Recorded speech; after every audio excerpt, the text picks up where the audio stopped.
Hi, so thanks again for joining us. So I'm Jessica Stringham. I'm part of Future Sketches. We're hosting this talk series, Creating with Nature.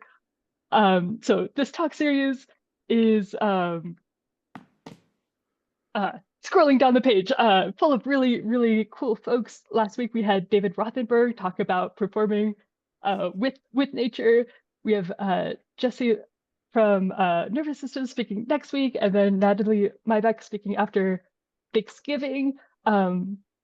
Future Sketches, we're looking at exploring the essence of code as a creative medium. We do a lot of wild projects like electronic nose flutes and fantasy IDEs and such.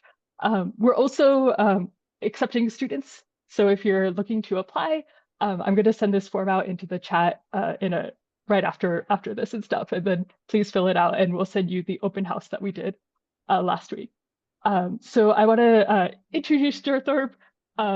If you know me, I'm into birds, and Jer Thorp is the person that I'm into birds, and I'm hoping by inviting Jer, lots and lots of more people will like start to see all the amazing things that birds can do.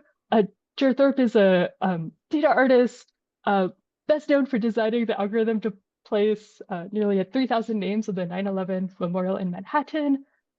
Jer was the New York Times first data artist in residence, is a National Geographic Explorer, and in 2017 and 2018 served as the Innovator in residence at the Library of Congress, and is just all around a very, very awesome person. So I'm going to hand this off, and thanks so much.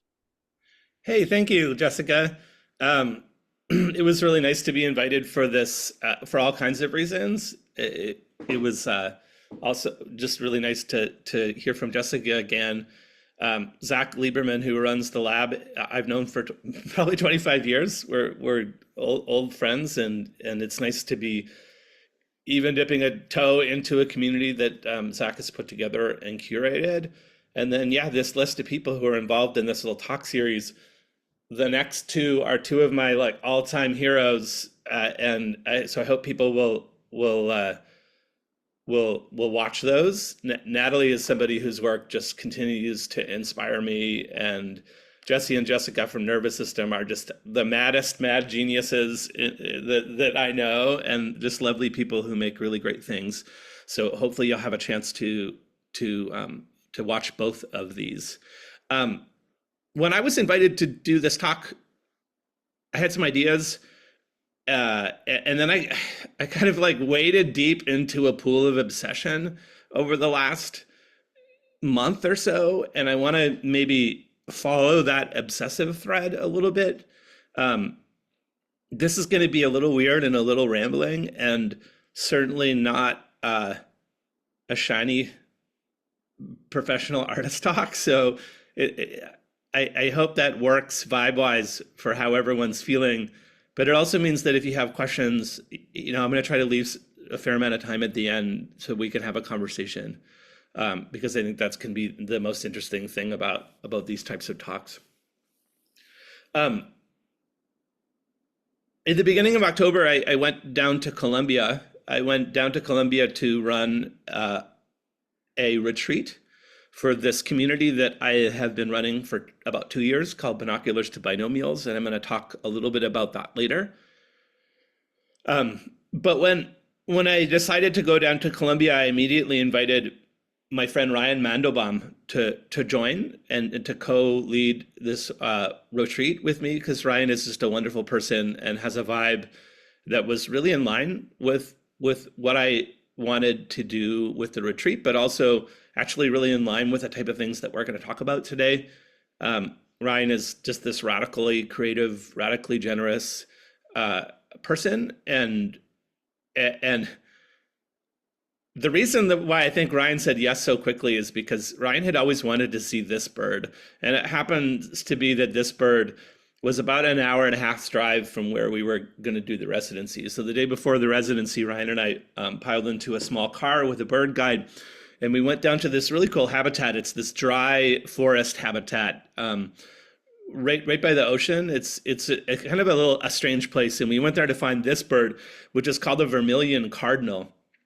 And I love the vermilion cardinal because it looks like Like if you asked somebody to draw one of our cardinals and they just did it badly, you would get like what this bird is. Like it's a cardinal, but it's like aspects are all wrong. We were calling it the Dorpy cardinal, and so we went and we saw the Dorpy cardinal. Um, but the morning before we saw the Dorpy cardinal, we were standing in this grove of trees, looking for another another bird. When these 8 bright yellow warblers settled into the tree, and they were this bird called a prothonotary warbler. This is a bad photograph of a prothonotary warbler that I took in my own park, Brooklyn Bridge Park, a couple of years ago. For a very, very long time, the prothonotary warbler was like the number one bird that I wanted to see. And I wanted to see it in my park. And I was so weirdly obsessive with that if I heard that there was a prothonotary warbler elsewhere in the city, I would like purposely avoid that place because I wanted to see my first one in the park. And they're these really, really gorgeous birds. They have this really particular lemon yellow, and they're just wonderful. And in New York or in most of North America, we see them during their breeding season, and during their breeding season, they are in 1s or sometimes 2s, or maybe if they have some fledglings, you might be lucky to see 3. But seeing 8 of them in the tree was this totally bizarre experience.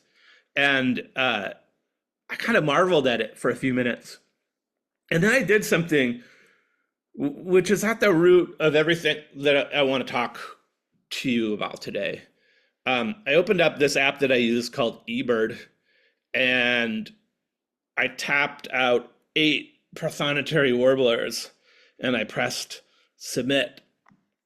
And in that moment, these 8 wondrous, beautiful, undescribably charming birds, they kind of collapsed. They folded themselves in to this data point. And that act of reducing birds to data is at the core of my practice because I work with a lot of bird data. But it's also uncomfortable to me because the birds deserve more than that. They deserve more than nothing in the line of data that ends up getting stored in the eBird database speaks to the wonder that I felt on that day. And so we're going to talk a little bit about that space. And to do that, maybe what we'll do is we'll jump over to my favorite website, my favorite page on my favorite website. And so this is eBird's world list. And so this is every observation, every bird that has been observed on eBird. So 10,983 species of birds. Almost all those species of birds so far this year. Almost all of them so far this month. And if you don't know eBird and you don't know about the wondrous depth of bird data, it's useful just to do a scroll. So like this is there's some from November 14th, but most of them are from yesterday. So we can see the last observation from yesterday was this white crowned forktail at number 11. But let's just keep scrolling until we get to the 12th. So every single one of these observations, every single one of these species of birds was seen, observed, and datafied yesterday. Still scrolling. So we're at we're almost at 2,000. 2,000 species yesterday. How far are we going to get? Every time I do this, it blows my mind. Every time I do it, I forget how many there are. And I don't know, but maybe I have a bad memory, or maybe I just like this surprise that comes from it, because it's like no matter how I estimate it, it's always more than I thought it was. We're at 4,000 species yesterday. Keep on going. See if we're going to get to 5,000 species yesterday. Yes. Oh, okay, there we go. There's the break. So 5,223 species of birds were counted by eBird users yesterday. And so that's a really remarkable data set to think about.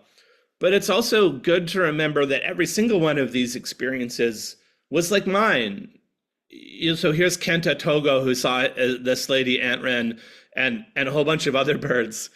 And I just love looking at this list and reminding ourselves that this is not bird data. This is bird and human data. And it's actually bird and human and place data, because we can find something about the place where that record was seen. I got so obsessed with this list.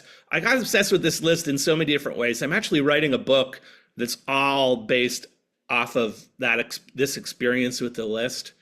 But so, for example, I made this project called Bird O'Clock. I think I have to refresh it. And what Bird O'Clock does is it's a clock, and it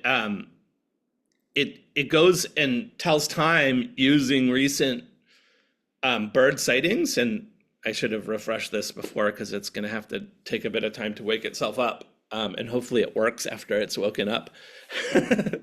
We'll give it a second here.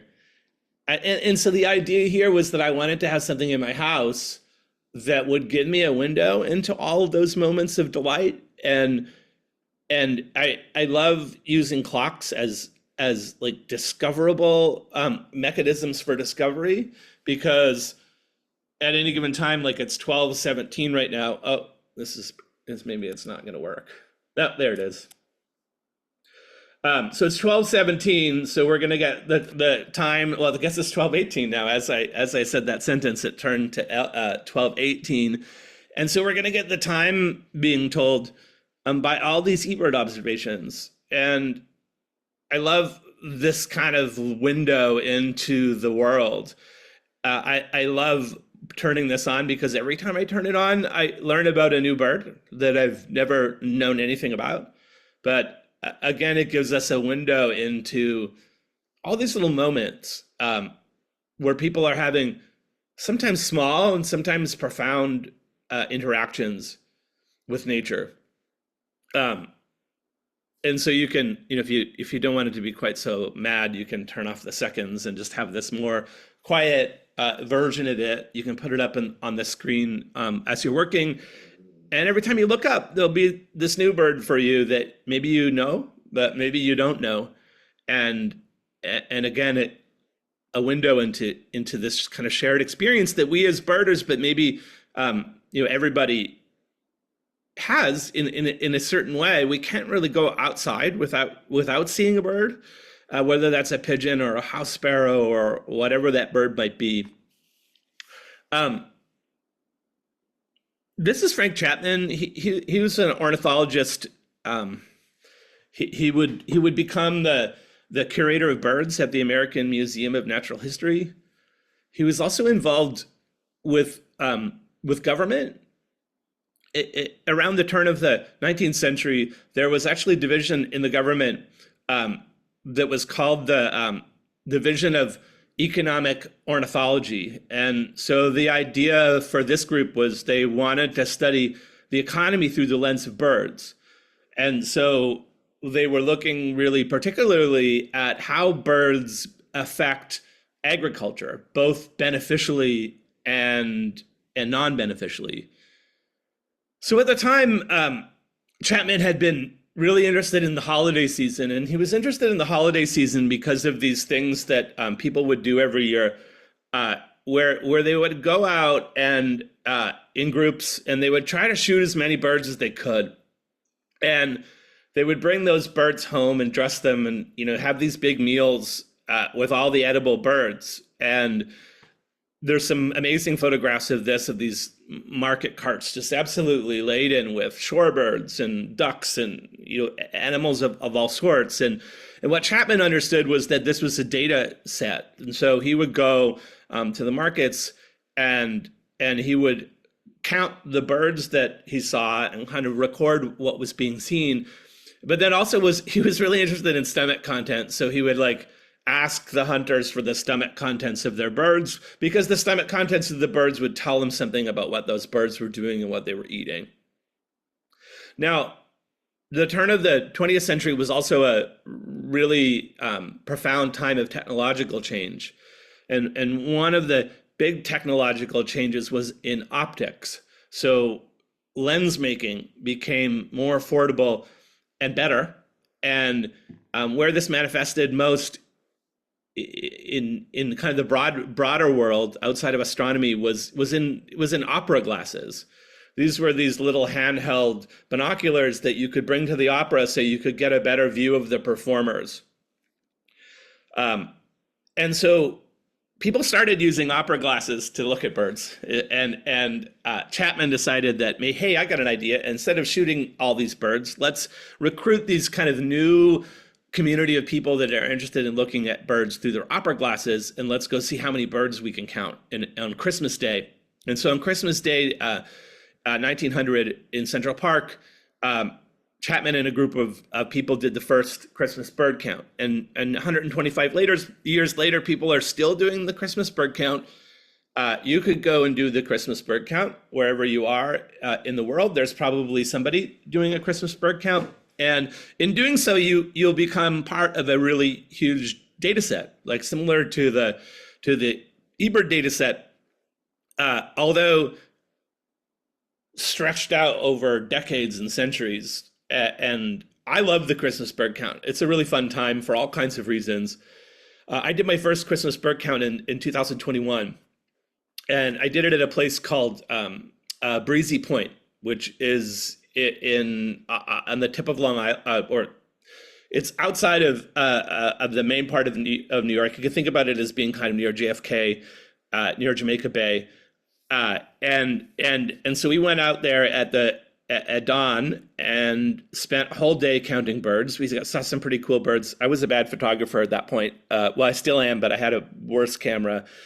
This is a horned lark. This is a cool subspecies of a song sparrow called a Ipswich sparrow. And I remember coming back to the parking lot at the end of the day, and I was sitting in the car that I had borrowed from a friend, and I realized this same sense of, wow, like we saw all these beautiful birds, we had all these experiences, and now we're going to collapse those birds down into a number, or to a series of numbers. Like, how many song sparrows did we see? How many horned larks did we see? And I came up with this weird idea while I was sitting in the parking lot that I wanted to I wanted to bring all those birds back. And so for a few years in a row, I made these visualizations of the Brooklyn Christmas bird count in which all of the birds are present.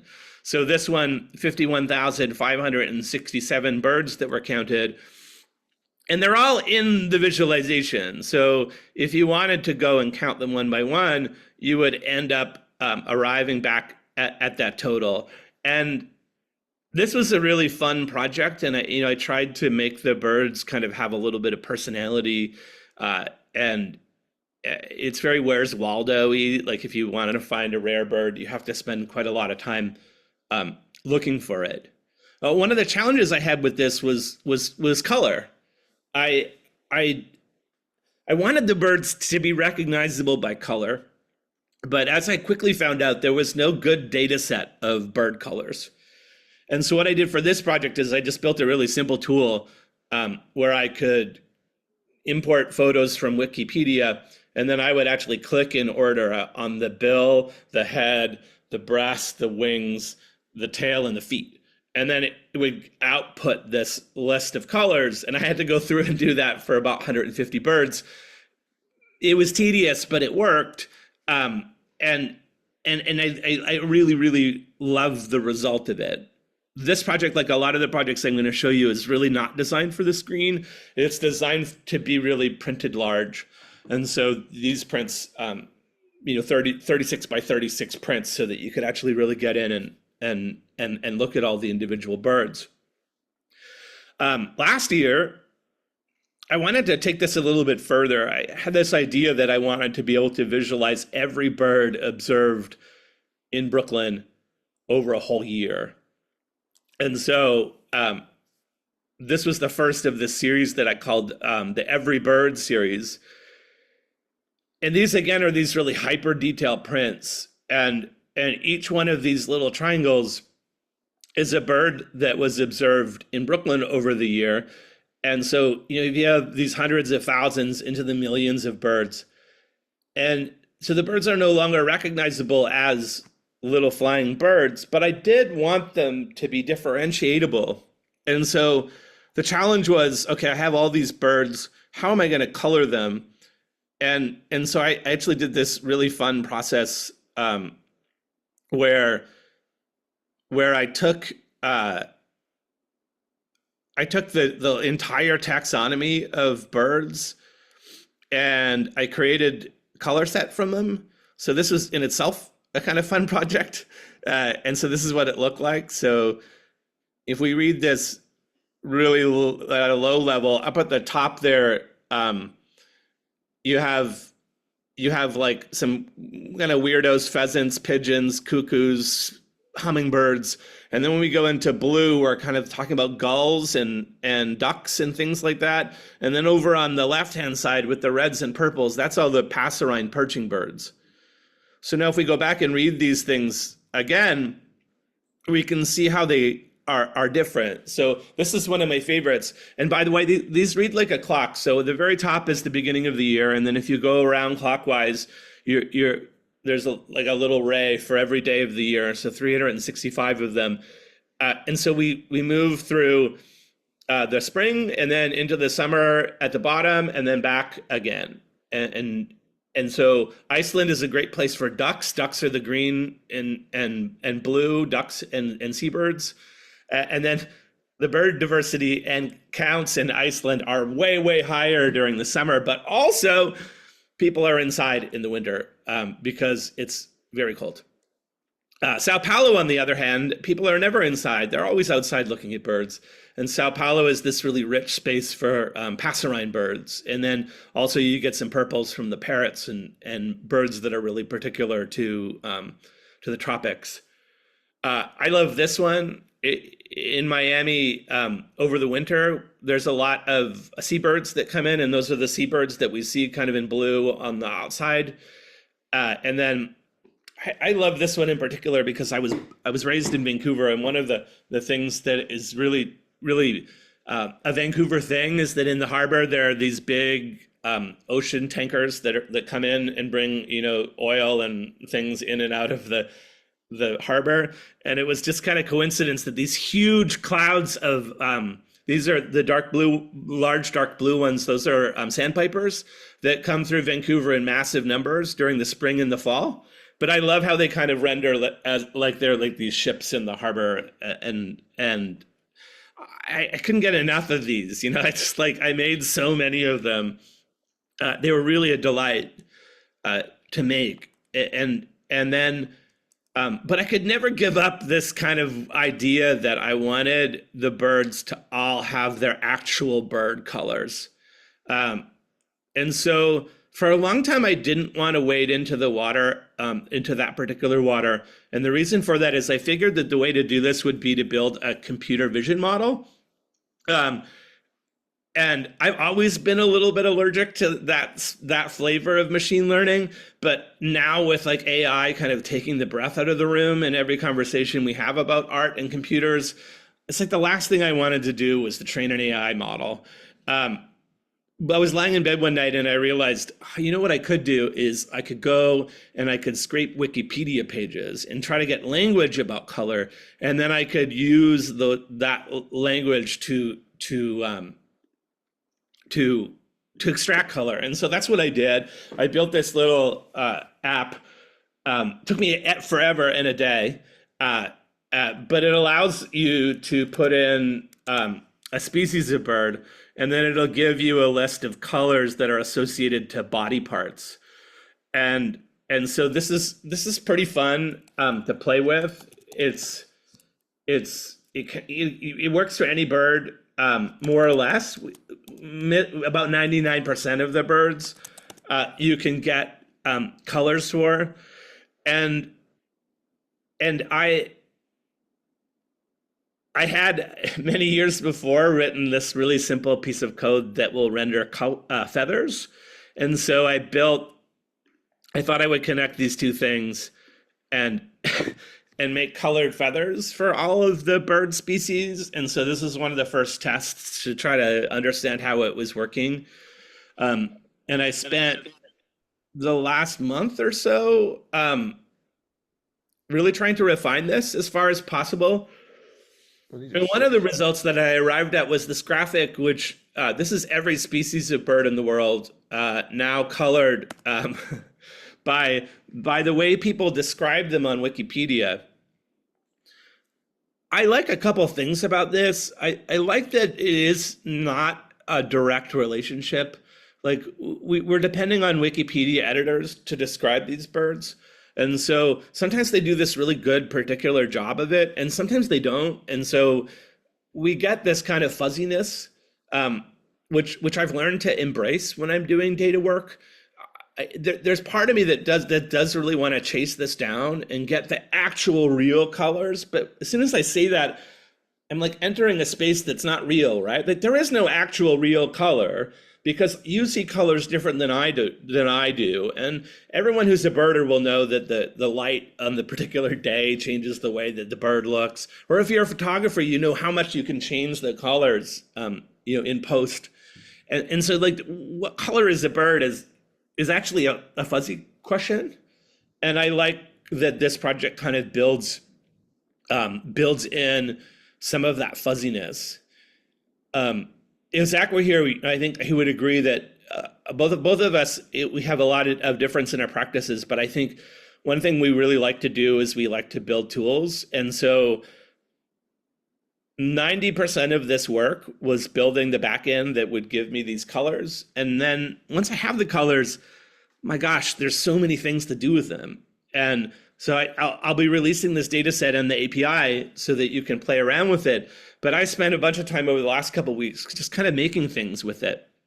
So I made a series of posters and prints. So you have the full one, and then because I can search by taxonomic groups. So on the left-hand side, this is an order that is mostly parrots. On the right-hand side, an order that is all hummingbirds. So you see the difference.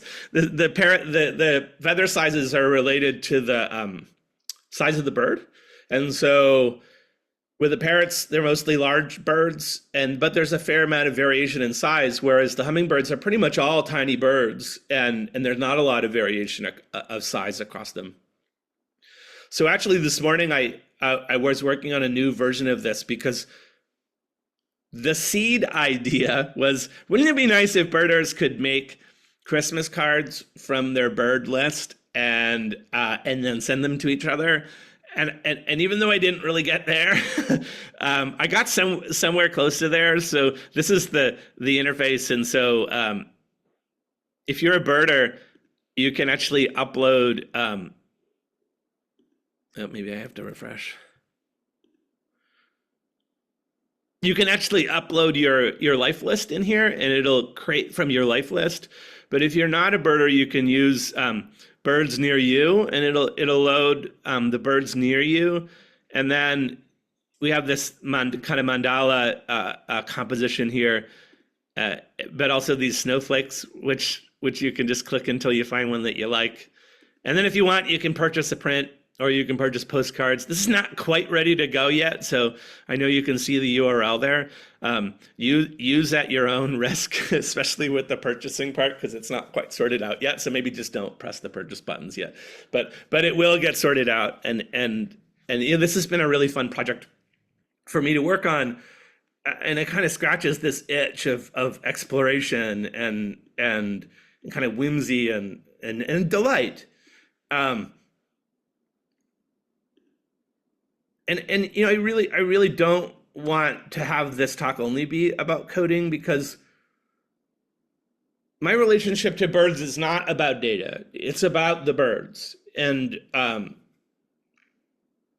been teaching this class, which Jessica knows about, for a couple of years, called Binoculars to Binomials. And one of the reasons I really started teaching this class is because I was a little exhausted about teaching coding classes. Like, you're always in a room with everyone on a bunch of computers. And while there was moments of reward and delight that came from there, I wanted to do something that taught people not only about coding, but also about the possibilities that come from cultivating an observational practice.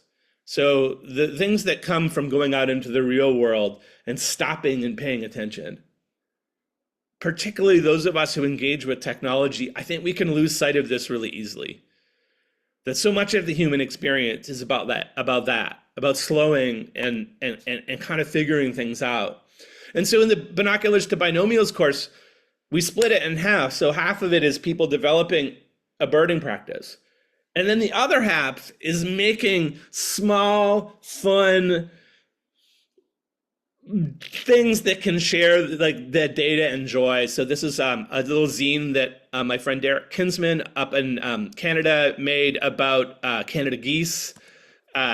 Hillary Pritchard made this beautiful postcard based on the birds in the county that she lives in. Here's a kind of abstract piece by Alex Held from Germany based on a woodpecker species. Hand-drawn postcard by Al Steinbach. You know, the ideas here are all about making without the weight of expectation. And I tell people in this class that I'm going to teach you how to code in a very specific way. The way that I describe it is that, you know, if we were cooking, I'm going to teach you how to bake a cake and not run a restaurant. Like a lot of the times when we get into tech, people want to talk about reactive design and you know how to use JavaScript libraries. Like that's all making the like running a restaurant things. But I wanted the course to be about making cakes and eating cakes together and like having that kind of joy of the small object and the small project. So David Hoskins made this little controllable LED grid that he actually put up on a bulletin board in the community so that people were like, I don't know what this is, but now I can go press and get a random bird species, or I can press and get a random moth or a butterfly. Like these interventions don't necessarily have to be they don't have to be expensive, you know. They could be low lift. This is one of my favorites. Julia did this project where she created these skeins of origami cranes where they're colored by the conservation status of the birds that people would be seeing from these birding locations. So you show up at a birding blind, you're expecting some things. You're expecting there's going to be a grumpy birder who's going to be angry if you start talking. But you're not expecting a skein of origami birds. And so, you know, people would find this, there's a little QR code which would explain the project and give them some information. And I love this project because it in many ways encapsulates what we're trying to do with binoculars to binomials. And then I'll circle back and close the loop by talking just really briefly about this retreat that we ran. So we brought a whole bunch of people, a small group of people actually, up into the jungles of Colombia, and for almost a week, people just made things together based on observation, based on data, based on the things that they were exploring and finding together. And there was something about the vibe of this that feels really important to me, and maybe I'll just end by saying that everything sucks. It's hard not to wake up and look at the news and just feel like, oh my God, what have we done? You know, where are we going? I've been feeling this a lot over the last 5 years. And one person who I keep on coming back to is Grace Lee Boggs, who was a labor organizer, a writer, a community activist in Detroit. And before she died, she wrote a book called The Next American Revolution, which was really about answering this question that's I've been stuck with, which is like, what does a better future look like? Like, how do we move to something that's different than what we're careening towards? And you know, the book is full of wisdom, but this paragraph has really stuck with me about the necessity of building more socially minded human beings, and then new, more participatory and place-based concept of citizenship and democracy. And maybe this is like a lofty thing to say, but I think the reason why I've been so excited about teaching the class and kind of doing these strange things is that birding is by default participatory and place-based. Like you need to go out and do this thing. You can't imagine yourself birding. You have to go out and look at birds. And and you can't help but be anchored in a place. And for me, when I started birding in my little community, it just opened up the world that I had inhabited for a decade in all these new ways. Like I was seeing things I'd never seen before. I was meeting people that I hadn't met before. I was thinking about issues that I had never been thinking about. And so my thesis, I guess, the thing that I'm trying to chase down with this course and with all these things that I'm doing is that I think there's an opportunity here to use birding, but also other types of nature-based practices. And then these creative coding, these art making practices, and kind of tie them together into something that maybe might look like a test of some of the ideas that Grace Lee Boggs had put forward. It's a hard time to be a birder in some ways. I think to be a birder and to be someone who's immersed with data is to see downward sloping trends, like to see things that are going towards a future that's pretty hard to look at. I use the phrase anticipatory grief, like when you're birding and you're seeing the numbers of rusty blackbirds every year be less and less and less. It's like you're waiting for that bird to no longer be there. And that's a hard thing to wrestle with, but I think we can do it with these acts of making, with these acts of collaboration, with these acts of generosity, with these acts of hope. And that's what I'll leave you with. I'd love to talk we have another 15 minutes, I think. And I'm happy to answer questions or just talk about ideas. And then if you're anything like me, you watch a talk and then like nothing, you don't have a question because I don't know, you just don't. And then like, I don't know, it's 9 o'clock at night and you're like, now I have a question. So if you have that question at 9 o'clock tonight or whenever, please feel free to get in touch. I would love to hear from you. And yeah, I'll stop my share. It's amazing. I took the binoculars to binomials class and I realized how much I've been missing just getting to hear Jer Thorp talk about birds for a while. So I'm so happy to bring that back. So if folks have questions, if you want to drop them in the chat.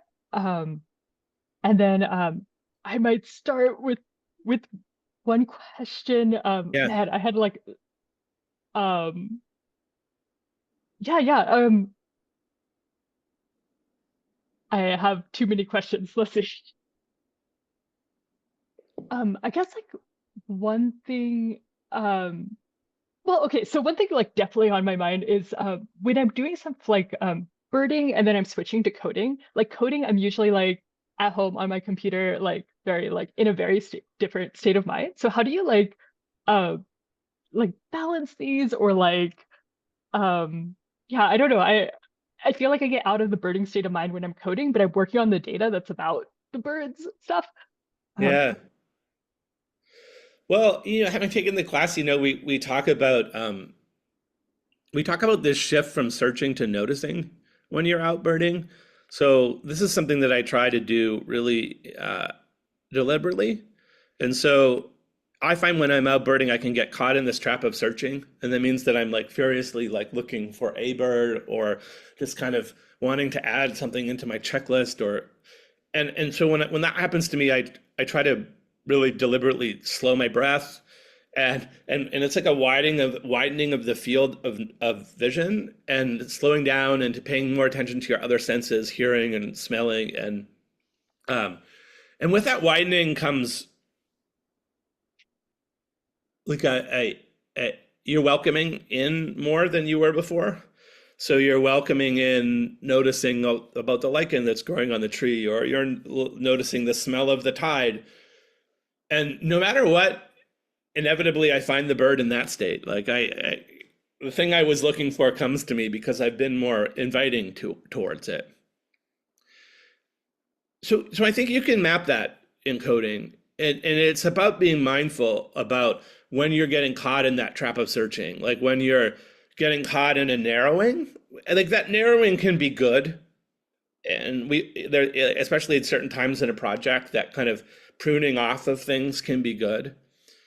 But the widening is important as well. And the widening can come legitimately from what we just said. It can come from slowing, taking a breath, maybe just like noticing what's around you, hearing the hum of the fan, whatever that might be, like just to be more present in the moment. Uh, that I find that can be really helpful. And then, really, really practically, one of the reasons I love having become a birder is that I now have a practice which involves walking outside. And so as people who work on computers, we can sometimes go for days and end without doing that. And so sometimes it is just about saying, okay, this is a time for me to go away from the machine and to do this thing that I enjoy. Um, I use the word practice a lot when I describe birding, and practice is something you have to do. You have to do it over and over again. And so birding as a practice, I think sits really well with coding as a practice. We know neurophysiologically, birding makes you better at noticing detail. It makes your brain better at differentiating things that are otherwise hard to differentiate.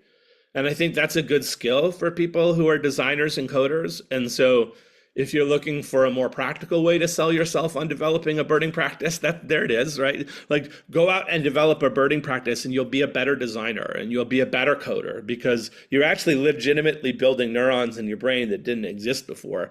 And being able to use those in interesting ways can be really helpful. Nice. Nice. Thanks a lot. We have a question from Maya. What's your relationship with your personal life list? Do you have your own small ways of keeping it in a way that's not just checklists and numbers? Yeah, that's a great question. eBird, the reason why eBird became so popular is because it solved the problem that birders had, which is to keep track of their life list. And it's really great that we have eBird to manage that for us, but I really hate that we've lost all the ways people used to manage it. So people would keep notebooks, and every time they added a new species, they would write where they saw it. They might draw a little picture. And those objects were something more like a family photo album. Like you could take it off the shelf and you could page through it and you could bring yourself back to some of those moments. Your eBird life list page is harder to do that with.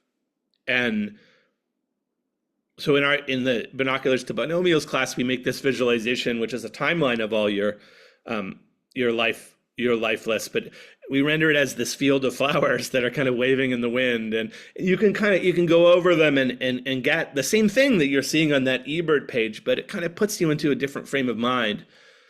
And for me, going through that every time I teach the class is really emotional because I remember all of those places, and I remember the people I was with, and I remember the delight that I felt, and it really is this ability to use data again some more closely to how we would have used a photo album. And maybe that's like the thing that I try to do is like we go from wonder right on one side and we collapse it into a number. And so what I like to do is to try to go back a bit. And you can never go right back because otherwise there'd be birds flying out of my computer, which I would love.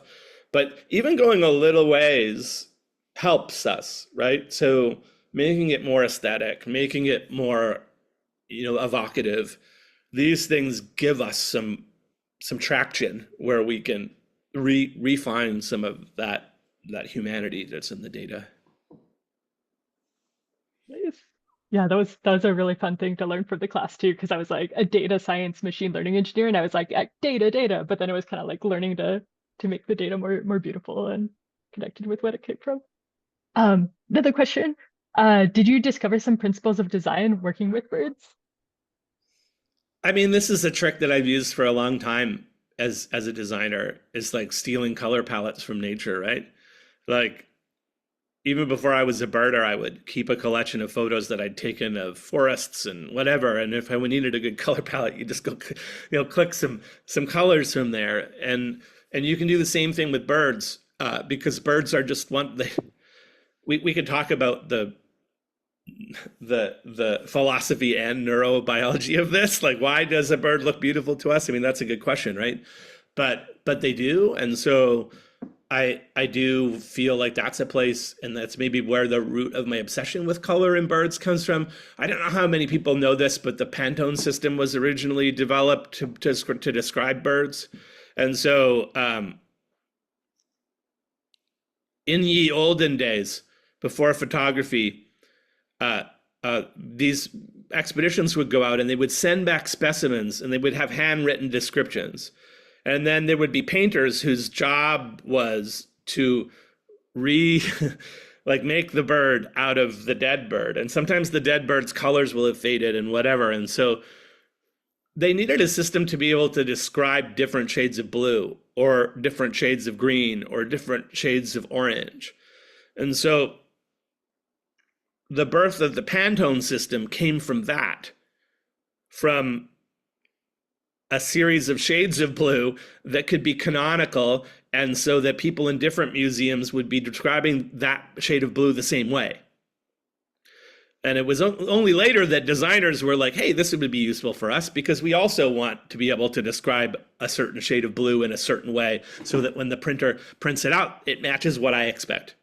And so it's interesting to me that like so much, if you follow the thread back in a lot of technologies and a lot of sort of cultural constructs, it's surprising how often you find birds at the end. Whoa, I had no idea. I guess like that leads to, or I have like another question because when I've been looking into this too, you kind of have like the different eras of like museums that would collect specimens, and I've been seeing a lot of taxidermy now, and I enjoy that I get to look so close at a bird, and I know like a couple years ago I would be like, eh. Yeah. And so like the history of like museums, and then I'm curious about that as well as like how different parts of the world also did similar things, like looked at birds over time, I guess, or shared them with the public. Yeah. You know, one thing that I love to do is I like to go to the Library of Congress site and just you can do an image and a photograph search just on birds. And you get all of these pieces of culture that are all inspired from birds. So everything from photographs of birds to paintings, porcelain, from all kinds of cultures all around the world, right? And you don't have, cave paintings, Egyptian art, you know, calligraphy, all of these things, birds are there. And there's a reason for that is because they're ubiquitous in our lives, in our interaction with nature. I said this before, like one of the great things about becoming a birder is that you realize this really profoundly. Like there's actually kind of no way to go outside and not see a bird. Like they're always there. And so there's always that ability, no matter where you are, to kind of exit the human space for a moment and like get into bird space. And I think that's part of the reason why they're so present in these different pieces of culture, But the dead birds in a drawer are really interesting because they're the legacies of this competitive colonial attempt to like index the world in the 17 and 1800s. So this was it became a kind of version of colonial conquest where we would try to like race with each other to go and describe these birds, because once they were described, you would kind of claim an ownership to them. This was described by British scientists. This was described by French scientists. And so for many, many, many years, there would be these very lucrative paid expeditions where people were just trying to like get out there and and stake a claim. So it's hard to see these archives without that sort of feeling and understanding the kind of